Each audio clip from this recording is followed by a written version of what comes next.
Hello everybody, my name is Happy and I'd like to welcome you all to my History Reaction channel. Since today is Friday, we will be continuing with our series on Napoleon from Epic History TV. As always, I will include a link of the original content in the description down below. Please consider heading over to Epic History TV and show them some love and support if you like what you see here. We always want these people to continue making such wonderful videos for us to appreciate, to enjoy, and to learn from. Alright, as I mentioned previously in the first video on this series, this is by far the most popular request I've had so far on this channel. Everybody seems to want me to do Napoleon by Epic History, the entire thing, or at least everything except the marshals. I'm holding off on that until we get closer to the end. Then I'll ask people, do you want to continue with that or not?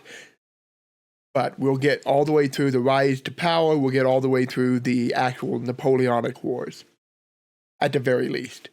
Okay, with that said, I do want to reiterate what I've said before.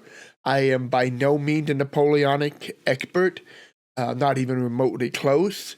I tend to gravitate more towards lesser-known battles and lesser-known figures when it comes to military history, and I tend to gravitate towards other parts of history other than military history. So I'm going to be learning a lot here.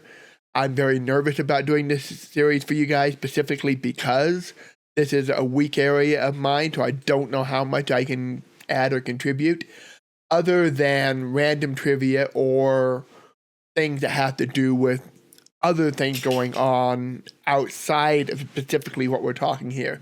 Because I know Epic History, they're going to get into the details, so I'll add what I can, and I ask everybody to forgive me if I don't add as much as I would normally like to.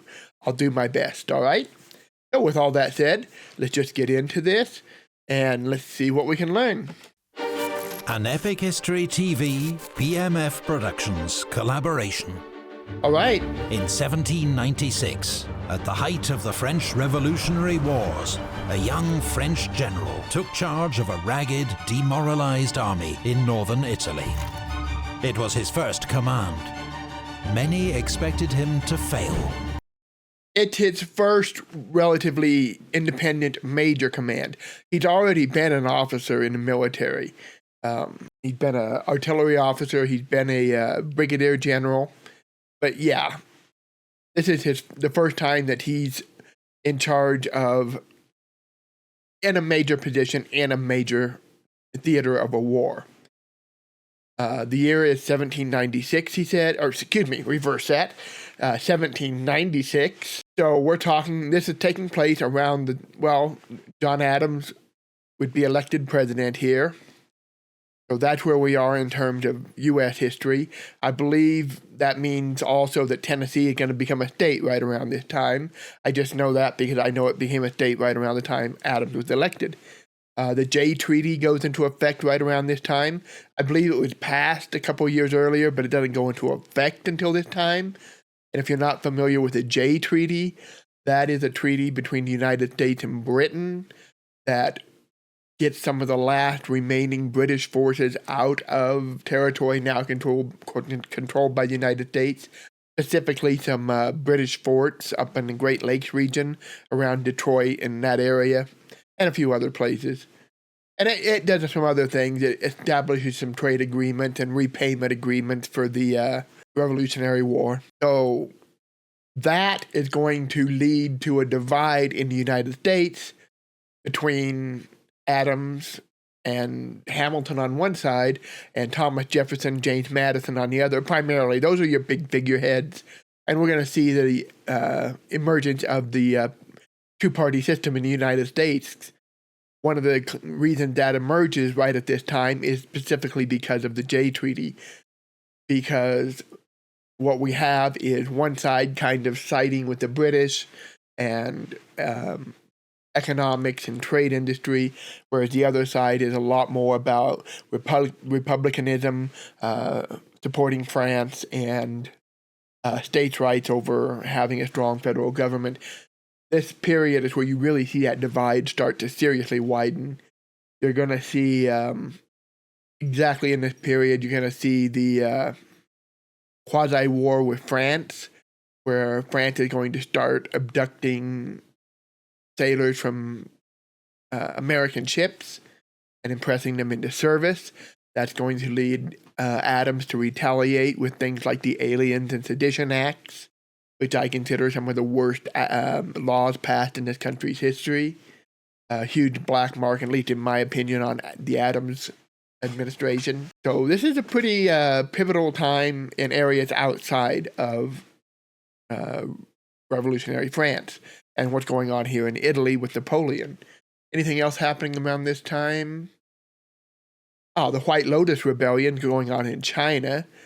So we see some major uprisings going on over there. I believe this is right around the time that the British take Sri Lanka from the Dutch, and that helps secure their hold on trade with India and, operations in that area.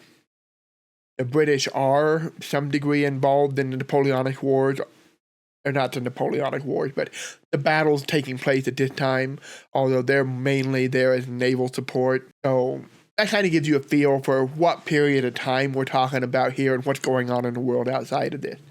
That's one thing I can add to a lot of these videos is what is the overall global climate. Oh, in this period, you're going to see the Ottomans restructuring their military. And in part, that's going to come from these battles. Because people over in the East, especially, parts of Asia, Middle East, are going to be seeing what's going on over here.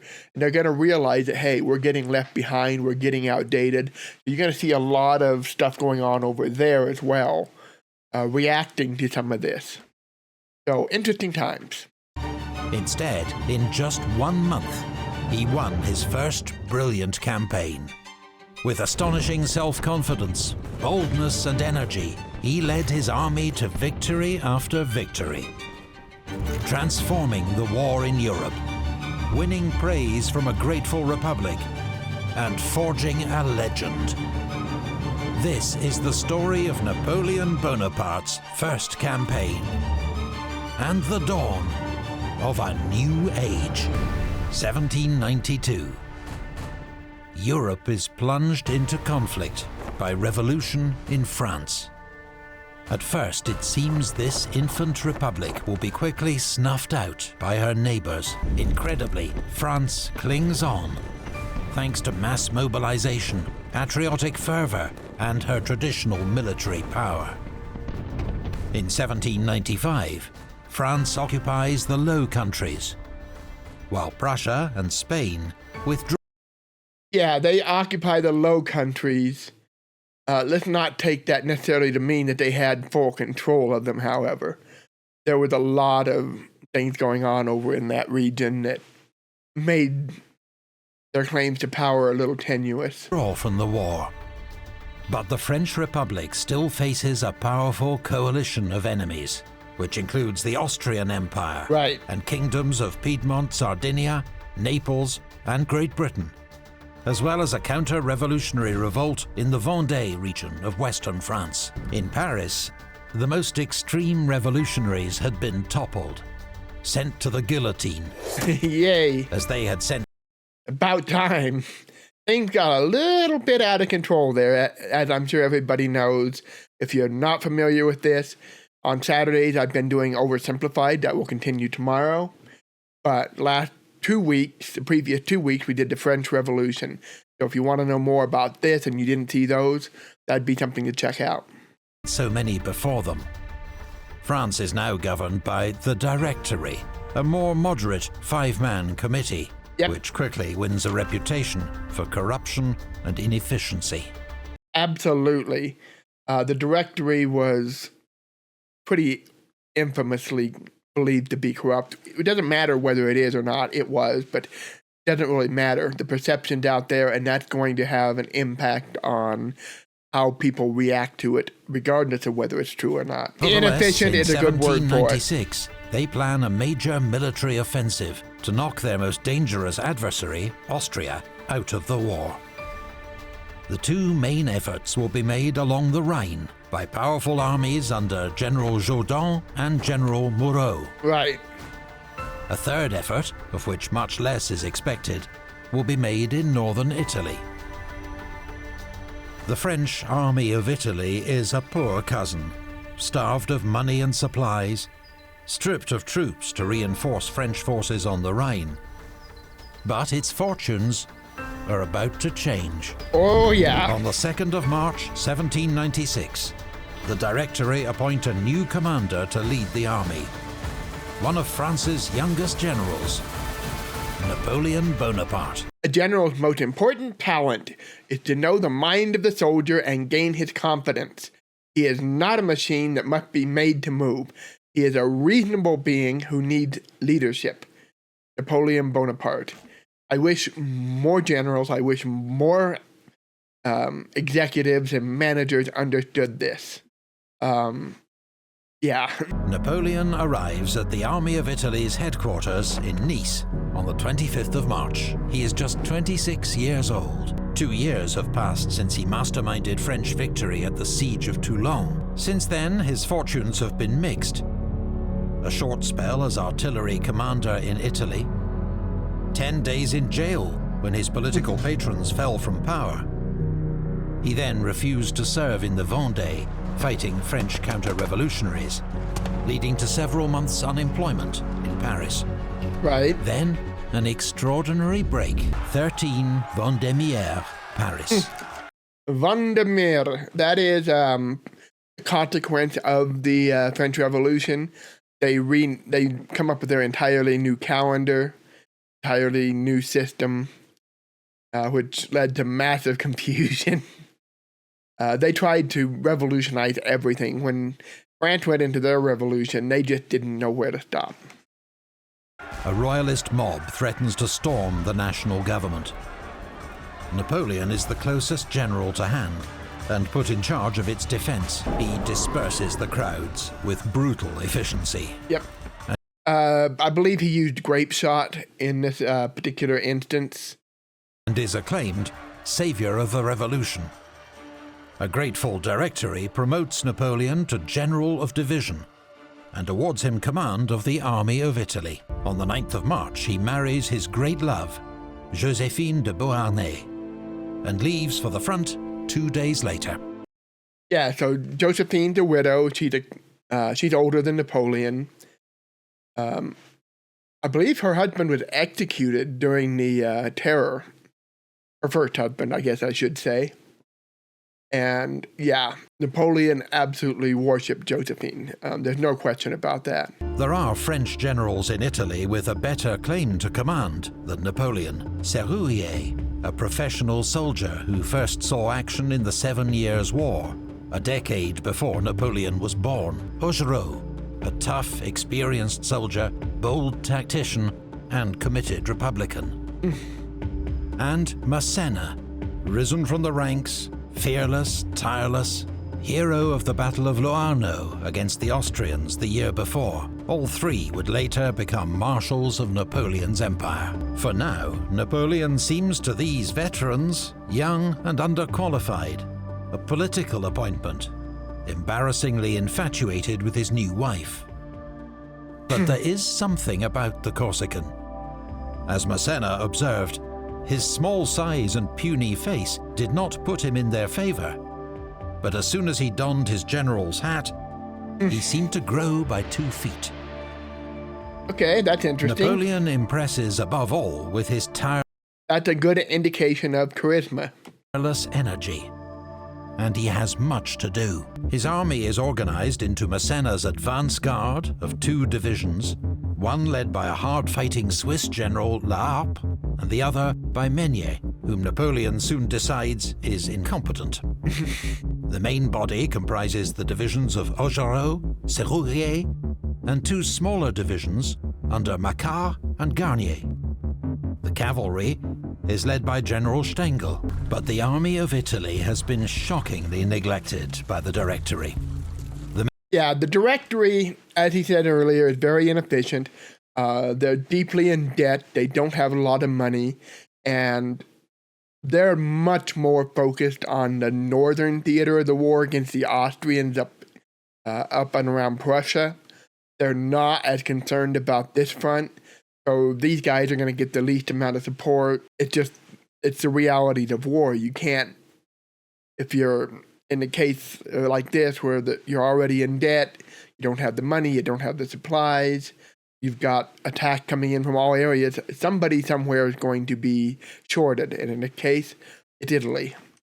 Men are hungry and unpaid, with a few units on the verge of mutiny. Some men don't even have shoes or muskets. Napoleon inspects the troops and studies reports. He enforces discipline and breaks up rotten units. He is assisted by his aide-de-camp, Junot, Marmont, and a dashing cavalry colonel, Joachim Murat. As emperor, Napoleon will make 2 of these men dukes and 1 a king. All right. His most valuable assistant is his new chief of staff, General Berthier, who helps him to reorganize the army's supply system and scour southern France for food, transport, and forage. The situation begins to improve. But Napoleon knows what will really rejuvenate his ragged divisions. Victory. Victory in battle. Yep. And the promise of plunder. Yeah, but Napoleon was very strict about plunder. It's not that he had any realistic chance of stopping it completely, but he did try to control it. He did, depending on what we're talking about plunder, I guess I should clarify, he did believe in living off the land and, if necessary, requisitioning supplies from conquered locals. So if you want to call that plunder, then oh yeah, he plundered a lot. If you're talking about random, undisciplined looting, he cracked down on that a lot as well. All right, I want to lead you into the most fertile plains in the world. Rich provinces, great cities will be in your power. There you will find honor, glory, and riches. Soldiers of Italy, will you lack courage or constancy? General Bonaparte's proclamation to the Army of Italy, 27th March, 1776.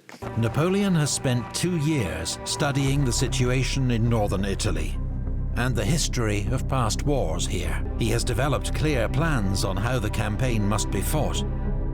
Now, he will put them into action. Napoleon, with 38,000 troops, outnumbers the Piedmontese and the Austrian army.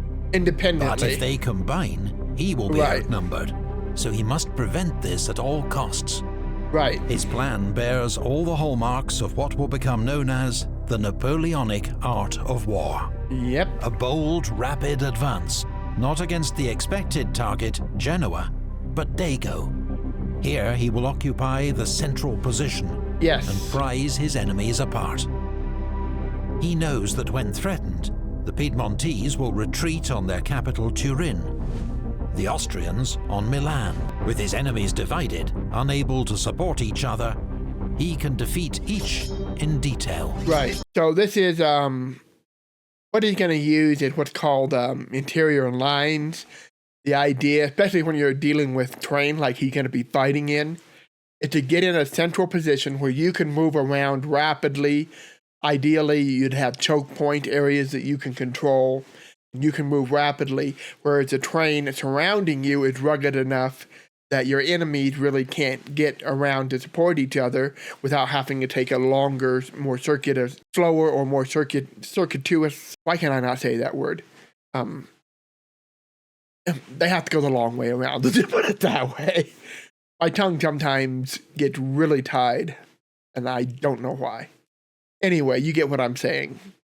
So by having a central position where he can move around rapidly and hopefully, if it's an ideal location, control choke points and keep your enemies from reaching each other and being able to move much more quickly to where you need to be than they can. That's what he's really aiming for right now in the beginning of this. Napoleon's plan will be aided by the fragility of the Austro-Piedmontese alliance. Right. They regard each other with deep distrust after years of rivalry. Yep. Yeah, the enemy of my friend may be true in many cases, but that doesn't mean your decades or even centuries of rivalry are going to be completely forgotten. You're going to have mistrust. And even then, you're going to have, especially, you can have potentially language barriers, certainly policy and procedure barriers, so to speak, conflicts. And this is definitely the case here. The Austrians and the Piedmontese do not coordinate very well during this entire campaign here. They just cannot coordinate well. For whatever reason, they just can't do it. The new Austrian commander, General Beaulieu, is experienced and was once considered energetic, but he is now 70 years old and does not know Italy. Yeah, I was just going to say, Italy famously had a lot of different languages in this region, so there's going to be a lot of problems with that as well. He is convinced the French will target Genoa, the port used by the British to supply their coalition allies. Seems logical. So much so that he rejects Piedmontese plans for close cooperation. Their troops remain scattered across mountain passes in a general defense against invasion. On the 4th of April, Napoleon moves his headquarters forward to Albenga in preparation for his offensive, but Beaulieu strikes first. On the 10th of April, Austrian troops take Voltri to disrupt the expected French attack on Genoa. Right. Which is a good move if the French are going for Genoa, which would seem like a logical target, which is probably one of the reasons Napoleon doesn't want to go there. All French garrison falls back to join Massena's advance guard at Savona. But Beaulieu's fixation with Genoa is playing into Napoleon's hands. Yep. Dego, with its vital crossroads that link the Piedmontese and Austrian armies, is covered by just 8,000 men of Argenteau's corps. Mountainous terrain means Beaulieu can only march to Argenteau's aid via Acqui. Yeah, and that's what I was talking about. You take advantage of the terrain, you get a central position where your enemies just really can't maneuver to reach each other efficiently, and certainly not as quickly as you can react and deal with them one at a time. More than 20 miles to the north. What's more, Argenteau has orders to take French positions at Montenotte as a diversion for the attack at Voltri, but the French cling on courageously. Corporal Roache particularly distinguishes himself, exposing himself to enemy fire to shoot down on the enemy. His commander, Colonel Rampont, tells his men, "Here we must conquer or die," a moment which quickly enters French military folklore. It's the perfect setup for Napoleon. The enemy's attention is focused on Voltri, and Argenteau's corps has been left dangerously exposed. He swings into action, sending La Harpe's division to reinforce Rampont's troops, while Massena makes a tough night march across steep ravines in rain and fog to turn Argenteau's right flank. By dawn, the Austrians are outnumbered, outflanked, and under heavy attack. They retreat in disarray. Napoleon orders Massena to move on Dego, while he turns his attention to the Piedmontese. But Augereau's advance gets held up at Cosseria. The old castle is held by Piedmontese and Croatian grenadiers. The French launch frontal attacks into withering fire and suffer hundreds of casualties. When the colonel of the 18th Demi Brigade is killed, a 26-year-old Louis-Gabriel Suchet takes over command. "I have never seen fire like it," wrote Marmont, Napoleon's aide-de-camp. Despite heroic resistance, the hopelessly outnumbered garrison surrenders the next day. With Serrurier's division also advancing from the south, Piedmontese commander General Colli has little choice but to abandon his position at Montezemolo. The same day, under Napoleon's watchful eye, Massena takes Dego. But while La Harpe's division moves off to reinforce Augereau, hungry French troops left in Dego turn to plunder and pillage. No one spots Colonel Vukasovic, a tough Croatian commander, approaching with 3,000 reinforcements. He attacks at dawn, routing the French and retaking Dego with ease. It requires the recall of La Harpe's division and another day of heavy combat before Vukasovic can be driven out of Dego. A bayonet charge led by 27-year-old Colonel Lannes wins particular praise from General Bonaparte. Napoleon has won 3 victories in 4 days. The marches and battles have been grueling, but he has achieved his first objective. The Austrians are regrouping at Acqui and will soon retreat to Alessandria. They can offer no support to the Piedmontese. And so General Colli orders another withdrawal to a strong defensive position behind the Corsalia River. Napoleon orders an immediate attack. Augereau's division on the right, Serrurier on the left, Massena in support. But the French, under heavy fire, struggle to cross the swollen river with its steep banks. When Serrurier's troops finally get into San Michele, they immediately begin looting the town and are thrown out by a counterattack. Despite his success, Colli is still heavily outnumbered and fears encirclement. The following evening, he begins a covert withdrawal to Mondovì. But Napoleon is not deceived by the fake campfires. Patrols confirm his suspicions. The Piedmontese are pulling back. Yeah, and that was I've mentioned this in other videos. That's a common tactic you see, especially during this period. And by this period, I mean pretty much, well, it's still used up to this day, but leading your enemy to believe that you're somewhere other than where you are is pretty common.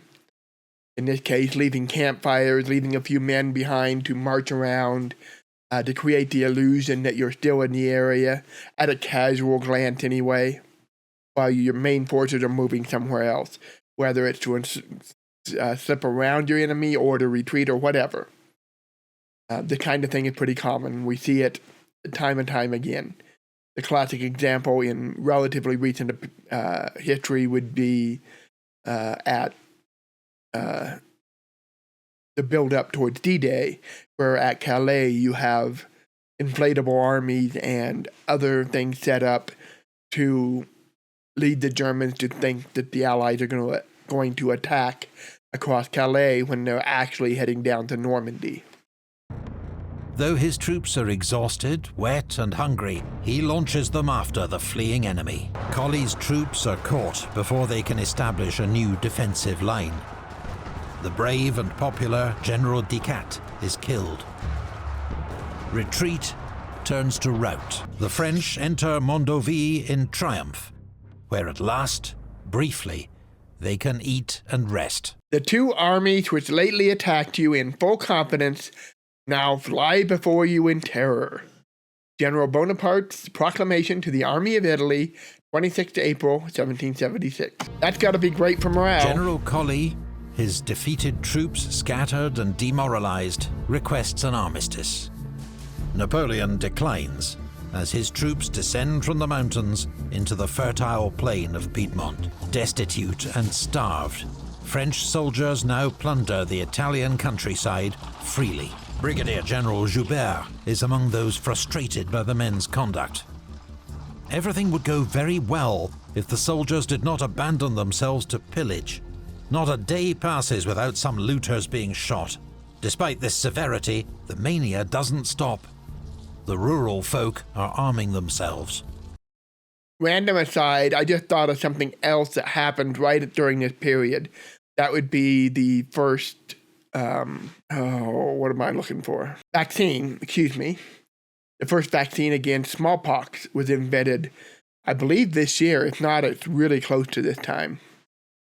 And smallpox was a huge problem at this time. Napoleon condemns such behavior, but his orders have limited impact, especially as everyone knows Generals Massena and Augereau to be 2 of the greatest offenders. On the 25th of April, French troops enter Carrasco, just 30 miles south of the Piedmontese capital, Turin. Meanwhile, General Beaulieu is at long last marching to Piedmont's aid. But he is a week late. And when he learns that Piedmont has opened negotiations with the enemy, he withdraws his troops in disgust, planning to take up new positions along the Po River. Austrian troops join in the plunder of Piedmontese villages as they go. Whoops. Victor So much for being allies, right? Amadeus III, king of Piedmont Sardinia, sees no option but to accept Bonaparte's terms for an armistice.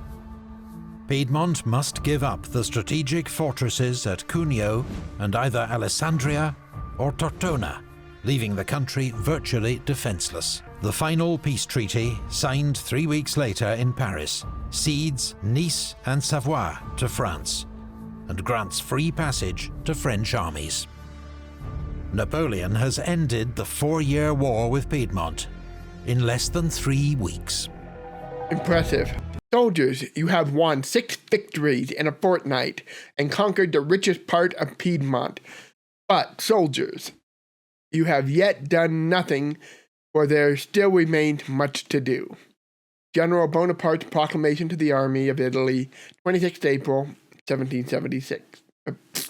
1796. Eventually I'll get that date right. Before this video's over, I'll get it right at least once, I hope. The army of Italy has little time to rest on its laurels. 4 days later, having received 7,000 reinforcements and fresh supplies, it's on the move again. All right. Napoleon plans to invade the rich province of Lombardy, ruled by the Emperor of Austria, and defeat Beaulieu's army. Got it. But first he must cross the Po River, which is closely watched by Austrian forces. It will prove one of Napoleon's most brilliant maneuvers. Massena is ordered to make conspicuous preparations to cross the river near Salé, assembling boats and building gun batteries. Meanwhile, Napoleon has formed a new elite brigade, 5,000 grenadiers, carabiniers and chasseurs to act as the army's advance guard under the command of General d'Allemagne. This force is ordered to march rapidly east to Piacenza and cover 40 miles in just 36 hours. Wow, that's They pretty are followed impressive. by La Harpe's division, then Augereau and the cavalry. Beaulieu receives reports that French troops are moving east and begins to redeploy his forces, while remaining conscious that there are still French troops that might cross the Po as far west as Valença. This uncertainty makes it impossible for him to concentrate his forces. What's more, he's completely underestimated the scale and speed of Napoleon's move. Yeah, and keep in mind also that Austria is fighting up in the north as well, so they're already divided by being attacked on multiple fronts. So Napoleon has a decided advantage here in that even though he himself is just a small part of the overall French army, so is his enemy. But what Napoleon has going for him is a string of victories, a defeat of the defeat of Piedmont, and the isolation of the opposing Austrian forces that are in this theater of the war. The French advance guard, with Colonel Lannes in the lead, crosses the Po on the 7th of May, chasing off Austrian patrols that are the only opposition. By the next morning, most of La Harpe's and Augereau's divisions and the cavalry are across, consolidating the French bridgehead, while Massena and Serrurier move to the crossing as fast as they can. Men of General Liebtei's division are the closest Austrian troops. They take up defensive positions at Fombio, but are overwhelmed by the French attack. That evening, Beaulieu's advance guard arrives, expecting to reinforce Liebtei. Instead, they blunder into La Harpe's division. In confused night fighting, General La Harpe is shot dead, possibly by friendly fire. Quite possible. A significant number of deaths in every major military conflict are friendly fire. I've read an estimate not that long ago that said about 20%, it's estimated that around 20% of all deaths in combat that aren't related to things like disease or complications to injuries are the result of friendly fire. It's pretty significant. Napoleon regards him as one of the army's best generals, and his loss a great blow. Beaulieu, realizing that the French have crossed the Po in force and now threaten to cut him off, orders a rapid withdrawal east. Milan is to be sacrificed. The great fortress of Mantua will be his next refuge. The French advance guard is soon in pursuit. On the morning of the 10th of May, they catch the Austrian rearguard. At Lodi, French troops chase the Austrians across town and over the town's 200-yard bridge over the River Adda. But when they try to follow... Yeah, that's going to be rough, because that's a choke point and now you're the one that's in a bad position. They find the bridge is swept by fire from 14 guns. Its far end is held by 3 battalions of Croatian infantry. Several more battalions and cavalry squadrons are behind them in reserve, around 6,500 men in total. Napoleon soon arrives and positions guns to bombard the Austrians on the far bank. An artillery duel rages for much of the afternoon. Napoleon sends Beaumont's cavalry brigade upstream to look for a ford so they can cross the river and flank the Austrian defenses. But Judging by the number of islands and sandbars, that shouldn't be too hard to do. he grows impatient. Massena's division has begun to arrive from the south, bringing his strength up to 15,000 men and 30 guns. Napoleon makes a speech to the infantry, taunting them, daring them to take the bridge, then orders them forward. To cries of "Vive la République!" the hardened 2nd Carabinier Battalion leads the charge. They come under torrential fire from the Austrian guns, but urged on by Napoleon, Berthier, Massena, Lannes and others, French infantry surge across, under and around the bridge. Faced with this irresistible onslaught, the Austrian front line crumbles. And with French cavalry across the river to the north, the rest of the Austrian rearguard begins an orderly withdrawal. That's pretty impressive that the French only took 500 casualties considering they're charging across a bridge under heavy fire. I no longer regarded myself as a simple general, but a man called upon to decide the fate of peoples. Napoleon Bonaparte after the Battle of Lodi. Yeah, he famously became called the Man of Destiny or the Man of Destiny sometime right around there, so this might be actually where that comes from. 5 days after his victory at Lodi, Napoleon leads his army into the city of Milan. They are welcomed by cheering crowds, though in reality, Italians are deeply divided in their attitudes towards the French. After Lodi, French soldiers have a new nickname for their general, Le Petit Caporal, the Little Corporal. Yep. It's a term of affection, because he gets his hands dirty, even aiming the guns himself. Yep. The job of an artillery corporal. In just a month, Napoleon has transformed a war-weary, disheveled and demoralized army into a victorious fighting force, brimming with esprit de corps and eager for further conquests. While he, in his first campaign, has demonstrated extraordinary energy, mastery of detail, brilliant military intuition. Above all, indomitable self-belief. It is this quality that inspires his soldiers to risk their lives for glory, for the Republic, and for the man they will one day acclaim their emperor. A big thank you to PMF Productions for their help creating this series and charting Napoleon's movements across northern Italy. We highly recommend their YouTube channel featuring their own detailed series on Napoleon's Italian campaigns, which you can find by searching PMF Productions or using the link in our video description. I'll try to remember to add a link to them as well. Because like I've always say this, we want to support our original content creators. Without them, reactors like me, we have nothing to do other than make our own original content, which I hope to do soon. I'm working on multiple scripts. I just want to get a little better at editing, a little more comfortable talking to people before I really get too far into that. So it is coming, just going to be a little while longer. Still got a little bit I need to learn and to work on and to not perfect, because I'll never be perfect, but get better at. So with all that said, I hope you guys learned something. I know I did, because like I said, this is something I've never really dived into beyond the broad overview strokes. So it's interesting stuff. I know the general's aspects of Napoleon's style and how he operated, but seeing it in detail is a very different experience. Anyway, we will get the next episode on next Friday. Tomorrow, Saturday, we will do Oversimplified to Napoleon. We'll do all parts of that, and then we'll just start having fun with Oversimplified back catalog, on subsequent Saturdays until we get caught up on their stuff.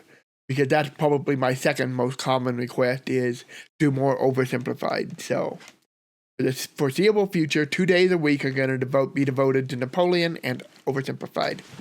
So thank you for joining me for that, and I will see you all next time. Until then, bye-bye.